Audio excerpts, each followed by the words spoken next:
And let's get right to it. First, some Alabama news, not so much of the good kind. Running back Jam Miller dislocated a collarbone. Now, with a collarbone injury, Alex, sometimes it can be 5 weeks. Sometimes it can be as little as 3. Sometimes it can take 8. With Jam Miller being, at least for now, sidelined, how much does this affect Alabama's running back room? I feel like I kind of spoke this into existence on last week's show. I talked about, God forbid, if Jan Miller got hurt, the running back room behind him, there's not going to be that big of a drop-off. And it ended up happening that week. Jan Miller dislocated his collarbone, and now he's out multiple games. Alex Booth of WVUA in Tuscaloosa talked with him at a Skippy's promotional event, funny enough, and Jam Miller told him that the doctors did not do surgery on his dislocated collarbone, and they do expect him to recover fast. The expectation is to be back for the Georgia game. Yeah, 2 to 3 weeks, something like that.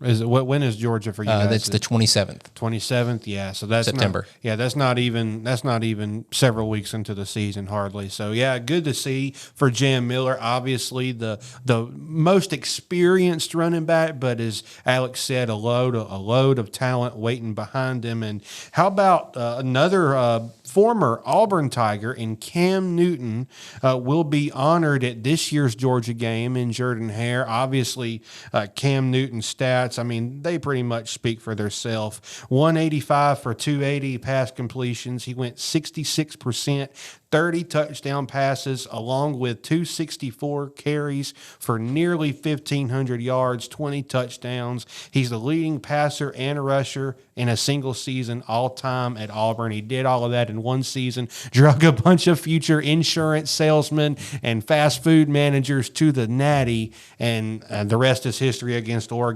I know me and you spoke about this, me being an Auburn fan, you being, of course, for the Tide, and you agreed with me. I mean, this has been needing to happen. Cam Newton legacy for Auburn at Auburn speaks for itself. It's long overdue. His jersey should have been up in the rafters as soon as 2010 season ended. It was so historic for that program, the best quarterback that's ever graced those doors. It's just crazy the championship was able to win with the lack of help he had around him. I understand he had a freshman running back in Michael Dyer who had that moment in the championship game against Oregon where everybody thought he was down. He wasn't, ended up scoring. You have somebody like Philip Lutzenkirchen, who is no longer with us, unfortunately, but he's a legend in the Auburn program. The offensive line, I think, was underappreciated for its time with the talent they had there. Especially Ryan Pugh at center. I really would have liked to see him get some more chances at the next level. I mean, he was huge in the middle. But none of the players offensively ended up being anything in the NFL. That shows you how crazy it is that he was able to do that with that offense and make those players better around him. The defense, you're looking at two different guys there. Nick Farley, a defensive tackle who was just an absolute stud, and then Josh Bynes at linebacker. Those are really the two guys you think about when you talk about that Auburn defense. It's just, again, it's crazy that Cam Newton was able to will this team to a national championship. Yeah, and you spoke a little bit on Michael Dyer. Interestingly enough, for Dyer, he actually did go to Louisville after a few years at a smaller school. Dyer actually broke a few of Bo Jackson's freshman records and was on pace to be an Auburn great. Didn't really slow down in his sophomore year, but then had some off-the-field stuff that broke him apart. But Cam Newton, man, he was really the first year I kind of paid attention to football. And Alabama in the Iron Bowl that year, they had the game. Don't get me started. I know. Don't get me started. I know it. And the comeback happened, and just an incredible career for a guy that, as you said, should have been done a long time ago. And Cam Newton, another Auburn legend to be honored. I just talked about him, Bo Jackson. He's going to actually be honored at the Iron Bowl. His jersey have obviously been retired. Bo Jackson, incredible talent, and I don't think modern-day football fans, Alex, that aren't as familiar with Auburn and Alabama, I don't think they can begin to understand how good Bo Jackson was and how ahead of time he was, an incredible athlete in multiple facets of sport. Unfortunately, I was never able to see Bo Jackson live. But watching the replays of what he did in college football and then his short-lived NFL career due to his hip injury, ended up playing baseball, being successful in that with the Kansas City Royals. It just goes to show you how talented this guy was, not only in football, but baseball, to go pro in both sports. And I really do think, had he not injured his hip in the NFL, he would have gone down as one of, if not the greatest running back of all time. Yeah, I definitely agree with that. He had top 3 running back of all time written all over him. You talk about talent-wise, you think maybe Walter Payton and maybe Herschel Walker, and that's probably the end of the list as far as guys that could even come close to Bo Jackson's talent. Next, we're going to talk a little bit about the SEC. Breaking news today, they will expand to a 9-game conference regular season against conference opponents, of course. Alex will have a little bit more for you on this. I actually really like the move. It's basically to do away with a cupcake, if you will, for SEC schools, and also to whole tradition of rivalries and even non-conference rivalries that can happen. And I think this is a good start for college football to kind of clean up a few things schedule-wise that haven't really made sense for some time. Yeah, so here's what the SEC ended up releasing is they'll continue with the single standings non-divisional structure. So what we saw last year with the 2 highest-ranked, best record in the SEC teams will play in the conference championship.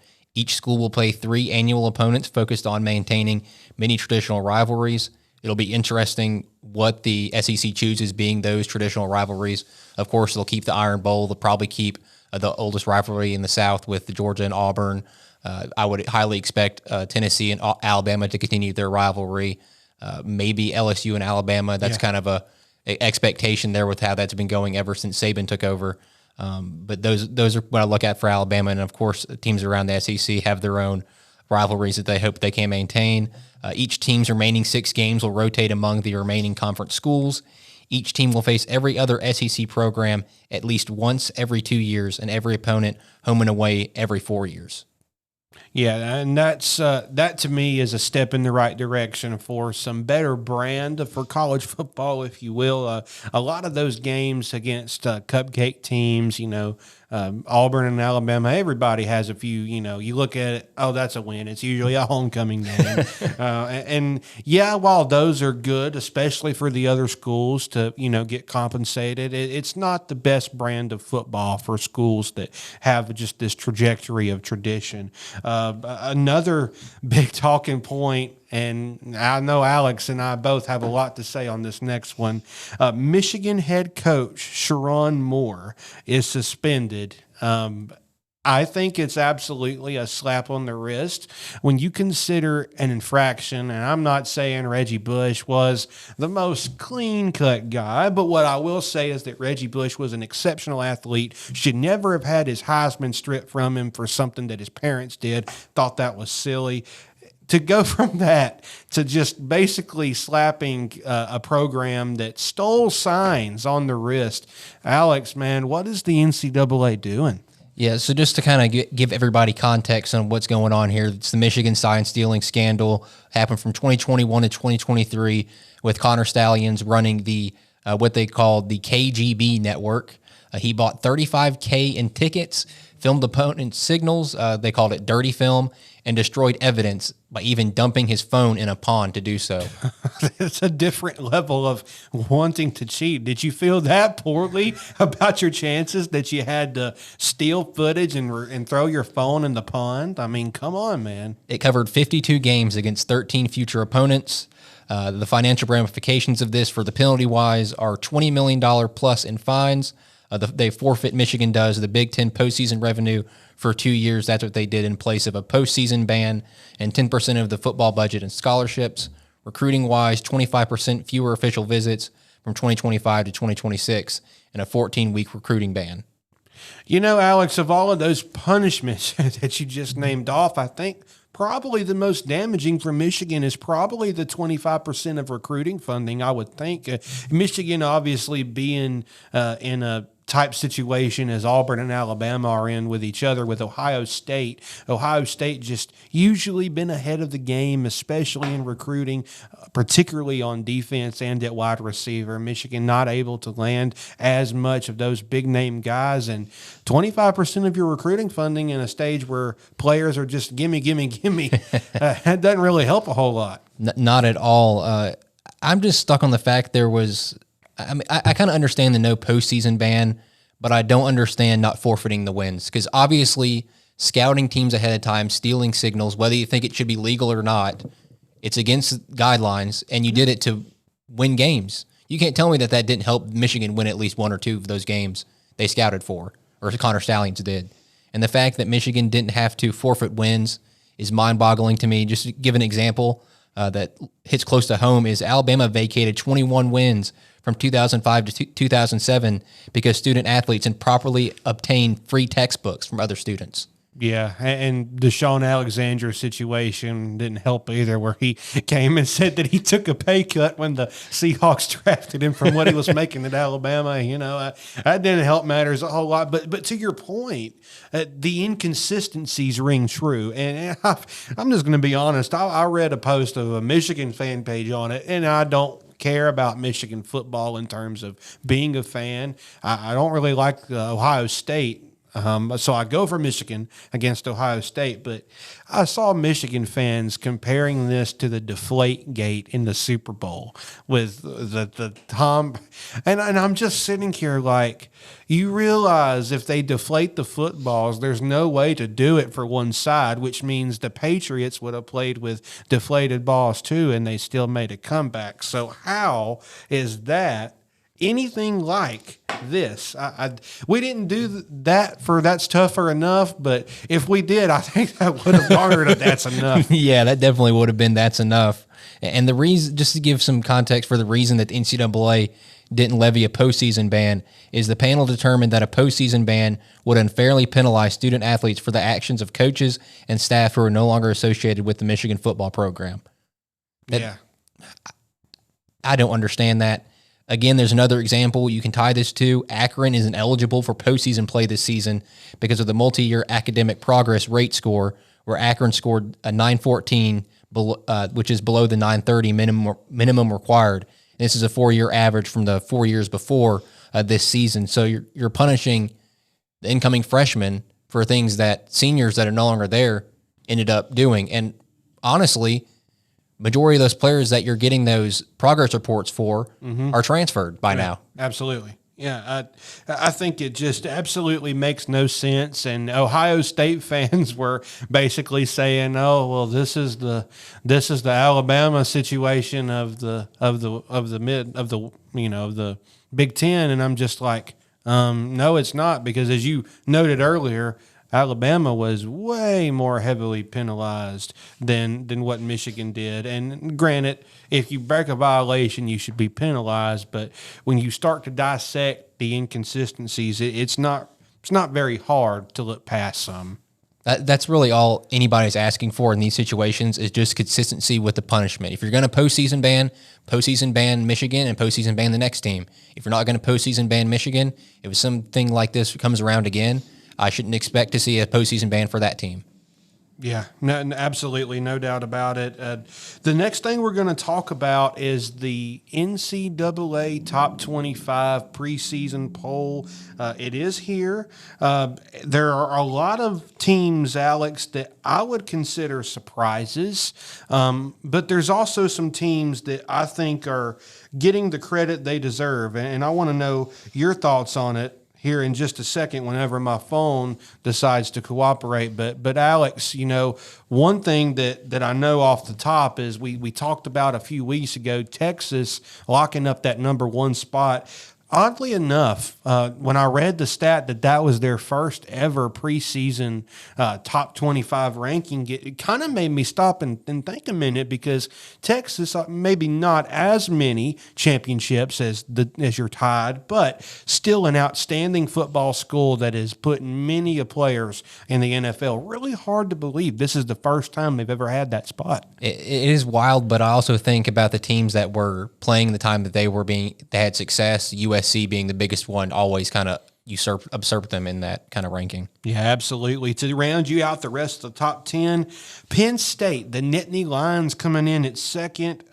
I personally thought this was a little high, not too off, because I do really like Drew Aller's quarterback talent. He had an up and down year last year, finished pretty good.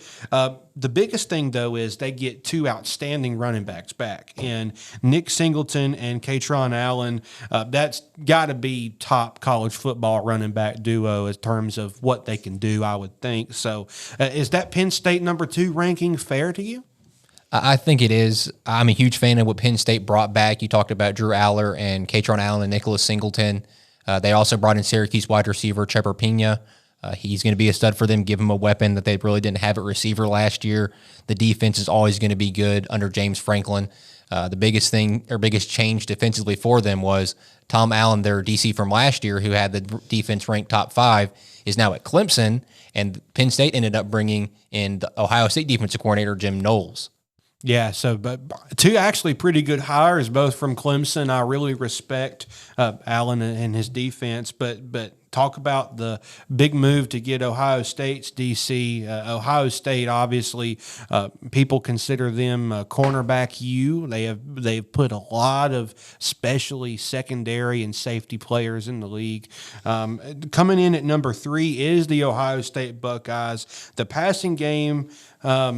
I don't know if it'll really lose a beat. They do have a new starting quarterback in Julian Sayin, very, very talented kid, but look at what he has to throw the football to.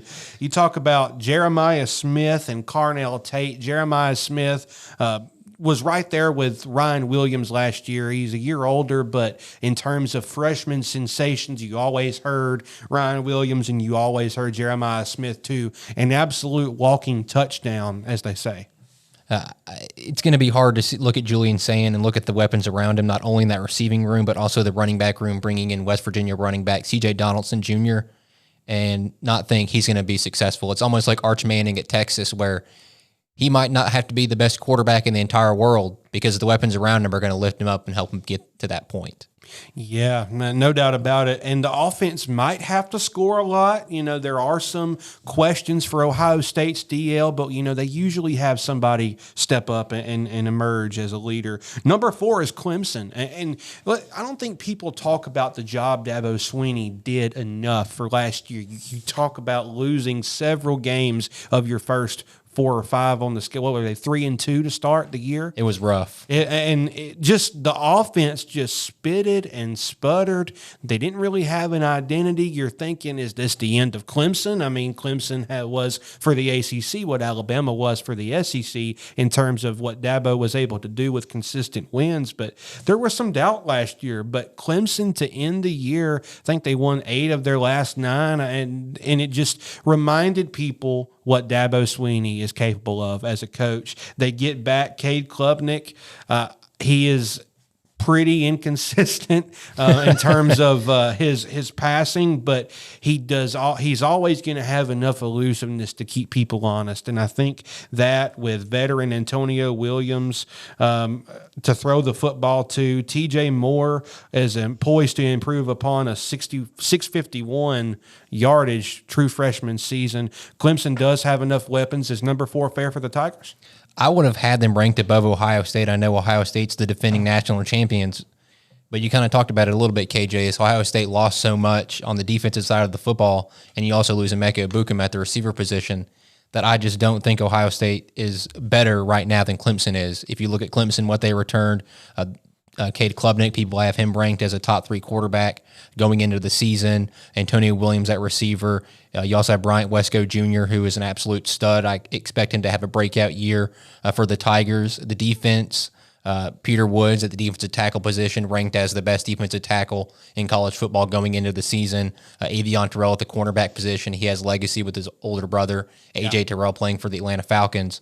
And I can go on and on about what's on both sides of the football. And it's hard not to look at it, see the experience, see Tom Allen coming in from Penn State, who coached the top 5 defense last year, and not think this team's going to get even better. Yeah, I think that's a really good call. And honestly, outside of Clemson in the ACC, Pitt is a threat, and I really don't see much else outside of that in terms of what they can do in the playoff. Number 5 is Georgia. The optimism for Georgia is the receivers should be much improved. Believe it or not, Georgia led the nation last year with 31 dropped passes. Thank you, Arian Smith. Yeah, it was it was the most in college football. The Bulldogs did hit the portal hard for some wideouts, though. The big name, sure-handed Noah Thomas coming over from Texas A&M. He's 6'5", just gives a huge range to throw the football to. But don't forget about Zechariah Branch. Not really showed up at the college level yet, but definitely has the athletic ability. And I think Georgia on defense did add Elio Mendoza, the rare service transfer from Army, and that was actually a pretty good pickup. People say, "Oh, he transferred from Army." Did you watch Army football last year? I can't say I did. I'm not a huge fan of sitting there and watching the triple option. I understand that. They did two things extremely well. They hit you hard on defense, and their running backs hit the holes hard. And I think that kind of tough-nosed play fits right into what Kirby Smart can do defensively. Georgia at number 5, what do you think? I think Georgia takes a step back this year. Gunnar Stockton, I know he was kind of thrown into the fire last year with Carson Beck's injury. Was not super impressed with him. Also not a big fan of offensive coordinator Mike Bobo. Got to see him call plays at Auburn. Absolutely abysmal. The weapons, while you talk about, are much improved from last year. I just don't see a way the offense and then the defense, that's I talked about it on last week's show. It's always going to be good under Kirby. He can have 2-star recruits all over that defense. It'll be perfectly fine. I'm just not a big believer in that offense in an SEC where you have teams like Texas who is going to be explosive offensively. Ole Miss always will be that way. I expect Alabama to be that way under Ryan Grubb. I just don't see Georgia being that explosive offensively to be able to compete against teams like that. Yeah, I have to agree with that. And coming in at number 6, the Fighting Irish, Notre Dame. People talked last year about the flop in the playoff. I'm going to say something with Jeremiah Love. I think Jeremiah Love is as influential to Notre Dame as Ryan Williams is to Alabama. I think Jeremiah Love is an absolute beast in the open field. And when he went down with injury and was limited in what he could do in the playoffs, it really hurt Notre Dame, but still managed to average 70 yards a contest last season. Notre Dame did play some good defenses. They don't always have a very good schedule, known to have a bunch of cupcakes. But last year, Alex, Notre Dame did play some good defenses. Notre Dame at 6, what do you think? I'm just worried about the quarterback. C.J. Carr was named the starter this week. We haven't seen him do a lot or anything really in college. He's going to have pieces around him like Arch Manning does at Texas and Julian Zand does at Ohio State. You mentioned Jeremiah Love. You also have Jadarian Price at running back, who's also a very talented guy there. The receiving core is much, much improved. You bring back Jaden Greathouse. You also bring Will Pauling in from Wisconsin, and then Malachi Fields from Virginia. Two of those guys are really talented that they brought into the transfer portal. The tight end, Eli Raridan's going to be really good. Cooper Flanagan's back. He was a stud for them last year. Offensive line, you're going to have some question marks there, losing a couple of guys. But the mainstay, Anthony Knapp, and then a true freshman, you also bring in Will Black. So the offense will be fine with weapons around C.J. Carr. I just worry about C.J. Carr coming in with no experience. The defense, you bring back so much, especially in the defensive back room with Christian Gray, that I love Notre Dame, but it really does stick with the quarterback and C.J. Carr having no experience. Yeah, no doubt about it. That could be definitely a question mark for Notre Dame. Coming in at number 7 is Oregon. The front 7, Oregon had to replace a few NFL draft picks, including first-rounder Derek Harmon, doing great things already in the preseason. But they're still in good hands. Mateo Ugalele and Teetham Tuioti. I think I actually did pretty good with those. Surprisingly, those names with multiple I's kind of throw me for a curve. They also have some returning talent on offense. The concern, though, is the pass catchers. Evan Stewart, star wide receiver, could very well miss significant time recovering from that offseason knee injury. And the former 5-star prospect, Jurion Dickey, at receiver, was recently suspended indefinitely. That really took the wind out of Oregon's receiving room, I think, with those two blows. I don't think Oregon's ranking this year with a new quarterback, Dylan Gabriel, being gone. I don't think that's going to hold at number 7. I look for Oregon to maybe slide down pretty quickly. I'm actually going to say Oregon stays pat in the top 10 at some point or somewhere this season. Dante Moore and him and Austin Novosad are the guys competing for that starting quarterback position. Both guys are super talented. The running back, Mekhi Hughes, coming over from Tulane, super talented guy. Could end up being a top 5 running back in college football at the end of the season. I do worry about the wide receiver weapons a little bit, but you have a guy by the name of Keon Sadiq at tight end that'll help with that issue at the receiver position. The defense will be great. I just fully believe in Will Stein at the offensive coordinator position to be able to get something out of the quarterback, whoever it might be, after watching him get stuff out of Bo Nix and Dylan Gabriel the last 2 years. Yeah, you do make a good point. Oregon does produce some good passing offense, so we'll see how that one plays out. Number 8, the Alabama Crimson Tide. They do have a veteran offensive line. I know Bama fans are saying, finally, let's see them go out there and block, and I kind of feel the same way about Auburn's, to be honest. But, Caden Proctor, probably a first-round draft pick at this point, I would say. Center Parker Bracefield has had a pretty good career at Alabama. Jaden Roberts, definitely a capable offensive tackle.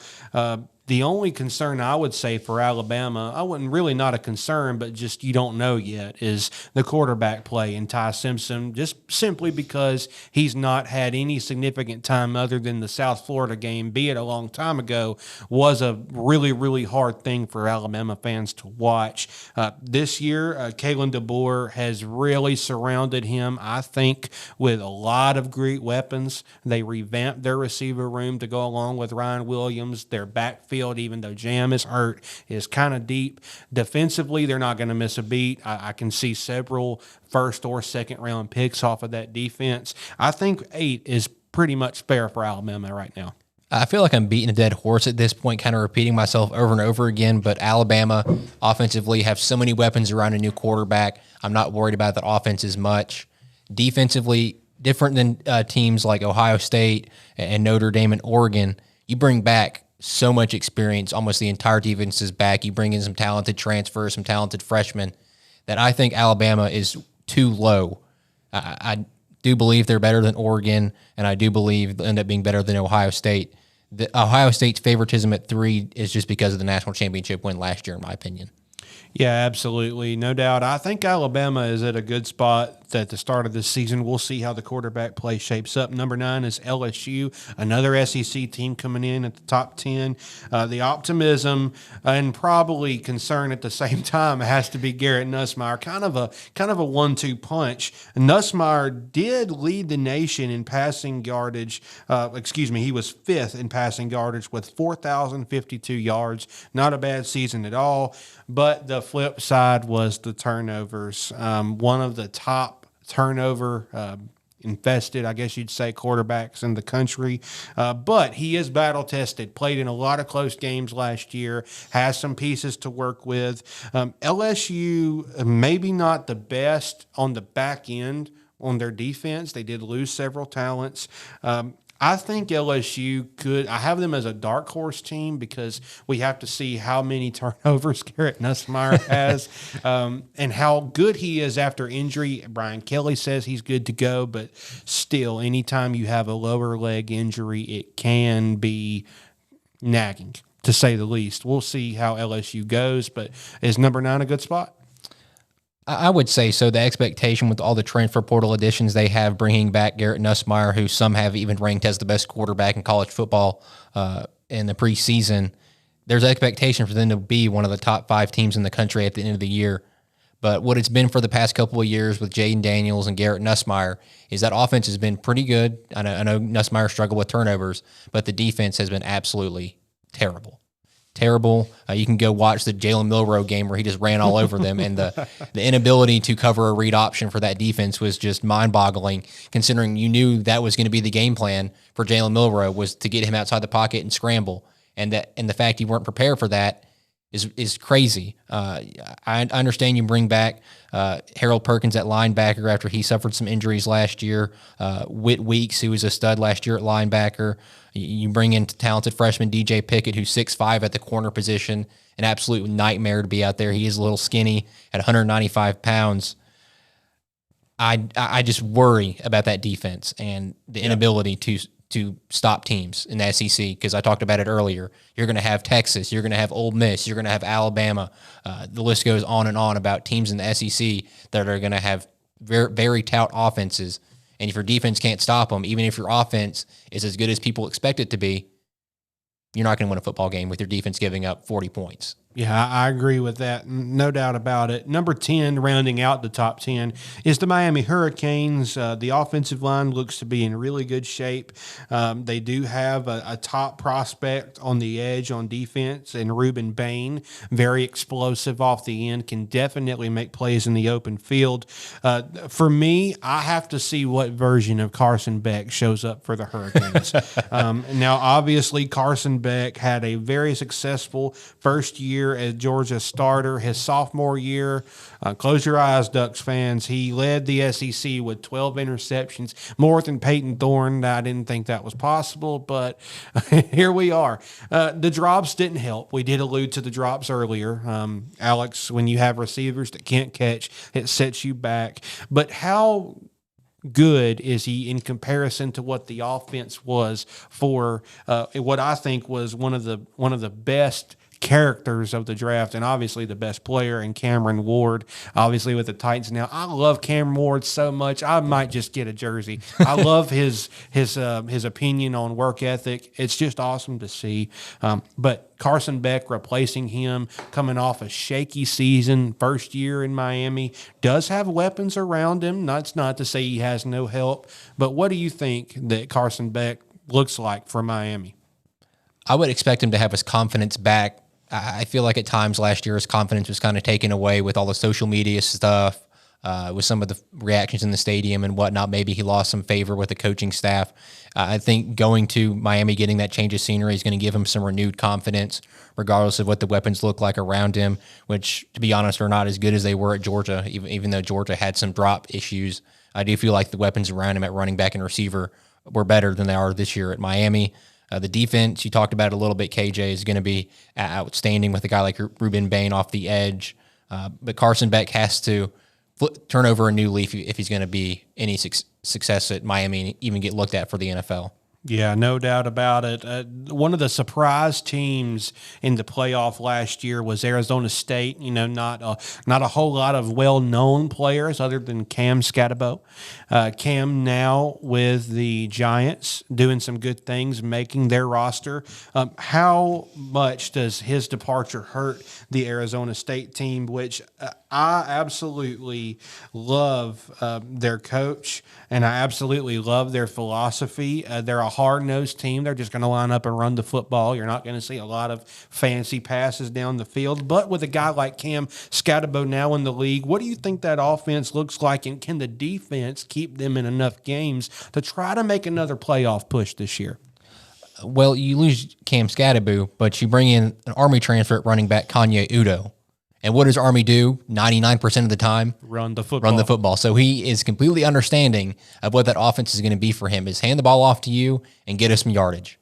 But we also can't ignore Sam Levitt at quarterback, who is uber talented, and then the receiver Jordan Tyson, who ended up missing the conference championship and then the playoffs last year after suffering a season-ending collarbone injury. He's expected to go in the really top 15 in the NFL draft next year. Absolutely. So there's weapons on that offense. They returned 79% of their production from last season, which is second best in the country. So not only do you return the two guys that I talk about with Sam Levitt and Jordan Tyson, but you return so much more on both sides of the football that it's hard to not see this team be able to repeat what they did last year. Yeah, I agree with that. I actually think Arizona State might be a little too low based off what they have back. And you talked about Jordan Tyson. I couldn't agree more. You look at how the game with Texas went. Arizona State nearly pulled off an incredible upset with those guys who ended up doing some really good things in the playoff, but they were able to go out and get the Army transfer at running back and Kanye Udo and Jordan Tyson. You got to think if he was playing in that game, might look a lot different for Texas. We'll get to the rest of them pretty quickly in the top 25. Illinois with Luke Godemeyer coming in at number 12. He was a huge win. for Illinois to retain him. I think he should do good again. Preseason expectations, this is the most hype that Illinois received in a long time. We'll see if they handle it. Another team that returns a lot of production from last year. I do worry about their ability to win in the Big Ten with all the teams they have around them, but they've caught the Big Ten at a good time where teams like Ohio State lost a lot of talent last year. Michigan's down right now. So two of the top three teams that are usually there are down in the current landscape of college football. So this is the year you kind of have to hit home. Yeah, absolutely. I like Illinois where they're at. South Carolina, very quickly, we talked about them last week in Lenora Sellers, and I agree with you. The weapons around him are not very good. He has Nick Harbor, and they're still waiting to hear if their dynamic pass catcher is going to be eligible, and that is Rashul Faison. His eligibility is still up for grabs. That can do nothing but hurt South Carolina. We talked about Michigan with the scandal. The defense does still have the pieces to control games, even though Mason Graham and Will Johnson left. But honestly, with all of the offseason stuff, I think Michigan may take a fall this year, Alex. I don't know. I think they have enough on offense to keep them in games, and particularly Bryce Underwood, the freshman phenom. But we'll just see how much they're impacted by what's going on.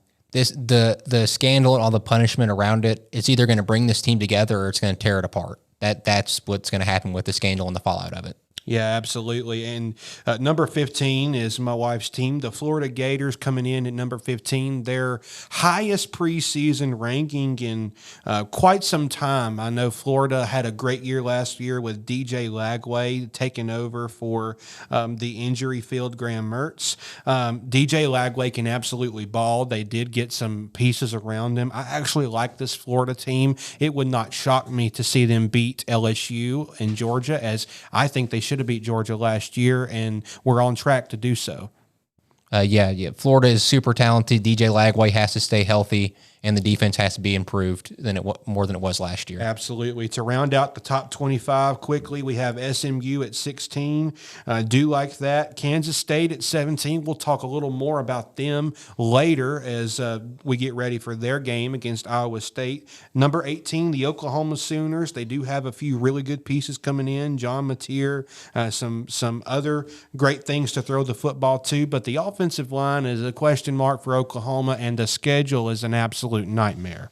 We talked about it last week with Oklahoma. The team's great, but the schedule is daunting, similar to Florida. The team's great, but everybody's worried about how they're able to play that schedule. Absolutely. Texas A&M at 19 could be one of those teams, make a wild card push. Then at 20, we have the Indiana Hoosiers. 21 is Ole Miss. Really kind of surprised to see Ole Miss this low. I think the transfer portal resilience paid off for Lane Kiffin, but it's not easy to move on from a guy like Jackson Dart, who they just absolutely ran through. Austin Simmons comes in as the new starter. How do you think that season goes for Ole Miss? I would expect them to be ranked higher than 21 by the end of the season. Austin Simmons showed flashes last year when he had to go in for Jackson Dart. Logan Diggs at running back is going to help that room be much improved. The defense, you bring back both your linebackers, TJ Dockery and Sunterry Perkins. The transfer portal, like you said, helped them dividends. So Ole Miss will be higher than 21 by the end of the season. Yeah, no doubt about it. I agree with that. To round out the top 25, we have Iowa State at 22. More on them shortly. Texas Tech at 23. How about Texas Tech making a top 25 appearance? Tennessee coming in at number 24. Just the wide receiver talent is there, but again, with Georgia, with drops and Indian experience, kind of similar for Tennessee, a new starting quarterback. I don't look for them to be a threat in the SEC. I do think they could hang around and make things tough for some people. And Boise State rounding out the top 25.